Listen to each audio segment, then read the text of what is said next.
Армысыздар, құрметті қазақ елі. Мен Шығыс Қазақстан азаматтық белсендісі Нұрқанов Руслан болам. Бүгін 11 январдың 2025 жыл. Біз Марат Жыланбаевтың түрмесінің алдына келіп тұрмыз. Марат Жыланбаевқа тағы да қысымдар болып жатыр негізі. Осынан бастап голодовка объявлять етті, тағы да 5-ші, 6-ші, 7-ші голодовкасы ма, уже счеттан шатасып қалдық. Өте қиын жағдайлар басынан кешіп өткізіп жатыр қазір. Асаналиге де Ая Садуақасова краткий свидания кірмекші болған, кіргізбей қойған, даже передачка бергізбей қойған. Не болып жатқан ішінде нақты білмейміз. Егер де сондай әрекеттер болып жататын болса, ондайше біздің ойымыз оларға қысым болып жатыр деген сондай шешімге келіп тұрмыз. Сол үшін осы саяси тұтқындарға бостандық талап етеміз. Соң келген кісілерге де сөз берейік. Бәріміз жабылып келдік, негізі жиналып жан-жақтан сіздерге жақындайын ақырындап. Сіз не дейсіз, апай? Спасибо. Так, получается, вот весь Казахстан сюда вот приезжают активисты, отмечаются и хотят встречи с Маратом Жыланбаевым или знать, что с ним происходит. Теперь и Асанали Суимбаев находится здесь.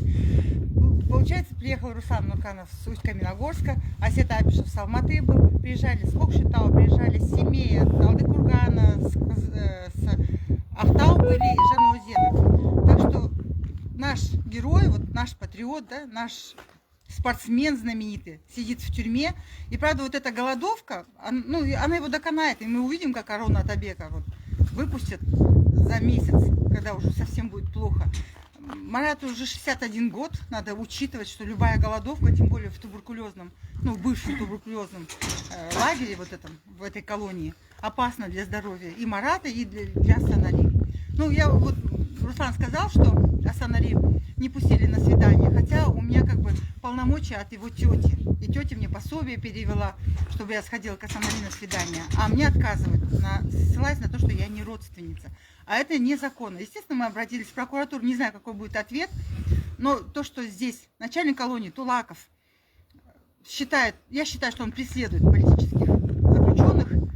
И если не приезжать сюда, не шуметь, какой смысл в нашей борьбе? Нам надо друг друга поддерживать. И тем более людей, которые за нас всех вместе отбывают.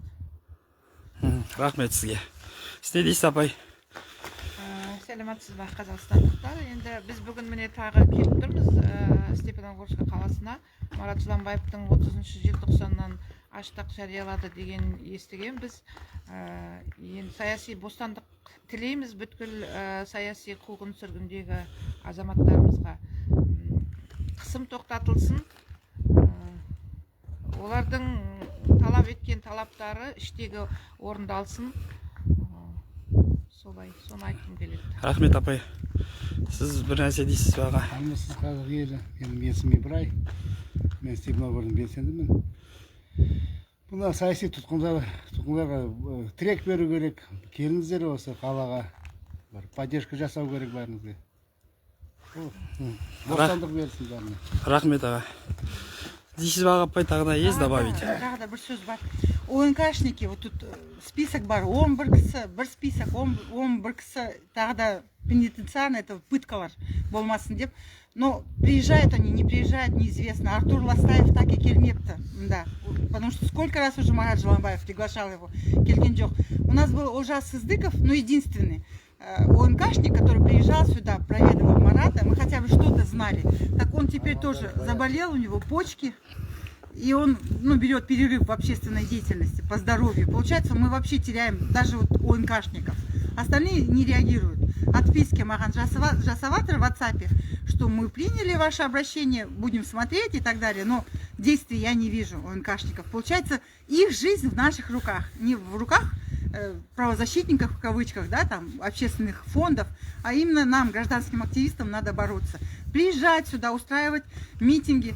Пусть знают, что Марат, что почувствовали и Марат, и Асаналиев, что мы с ними. Там, реально, закрытое помещение, что делают, пытают, какое давление оказывают, мы понятия не имеем. Поэтому поддерживайте, мы рады встречать, вот с Ибраем рады встречать. Откуда бы вы ни приехали, приехать, привезти вас сюда, помогайте политзаключенным. Финансово вроде как находится, а вот именно приехать лично сюда, и чтобы каждый вот кто тут работает, просто боялся, что приедут активисты и что у них будет ответственность. И вот Руслан вчера сказал, говорит, надо прям приводить Сирию пример. Что происходит потом, когда меняются диктаторы, и к какой ответственности потом подлежат начальники тюрем, все, кто преследовали, пытали. Вот давайте, ну, спасать надо их. У нас всего-то политзаключенных, а тем более таких вот смелых и известных. Приезжайте, спасайте. Вот Степногорск всегда открыто. 200 километров от Астаны мы всегда встретим и сопроводим куда надо. Рахмет сізге. Құрметті ағайын, естіп жатсыздар, міне ешқандай правозащитниктерде ешкім құтқара алмайды бұл кісілерді. Только осы азаматтық белсенділер ғана, шырылдаған солар ғана келіп осы жерде талап ете алады. Олар осында қысым болып жатыр. Бұл жерде пытка болып жатыр, по-любому пытка бар түрмелерде. Бізде Қазақстанда мына понятие черный лагерь деген ондай нәрселер білмеймін, мен естуім жоқ енді. Бар шығар енді азымыз, но все равно мына жерде пытка болып жатыр адамдарға. Сол үшін құтқарайық. Мына осы түрмені басқарып отырғандар, елде жүрген менттар болсын, бәрі мына Сирияны ескеріңдер. Сирияда көрдіңдер не болғанын, түрменің бастықтарымен не болып жатыр, главный судьямен не болып жатыр. Бізде де диктатура кетеді, по-любому демократияны әкелеміз, біз талап етеміз соны бәрібір. Біз жатпаймыз. Сол үшін саяси тұтқындардың бәріне бостандық талап етеміз. Елде өзгеріс керек. 21 ғасыр дамитын заман. Саяси тұтқындарымызды біз құтқармағанда енді басқа ешкім құтқара алмайды енді. Марат Жыланбаевқа бостандық, Асан Алиге тағы да саяси тұтқындар көп, айдарсыздыққа бостандық, бәріне бостандық талап етеміз. Біз осындамыз, елдеміз, келеміз, әрқашан қолдаймыз. Рахмет сіздерге. Келіңіздер, қолдаңыздар батырларыңды. Үйде диванда жатқан әрине бәріне жақсы. Шығу керек, диваннан тұру керек, жету керек, бару керек, қолдау керек, құтқару керек.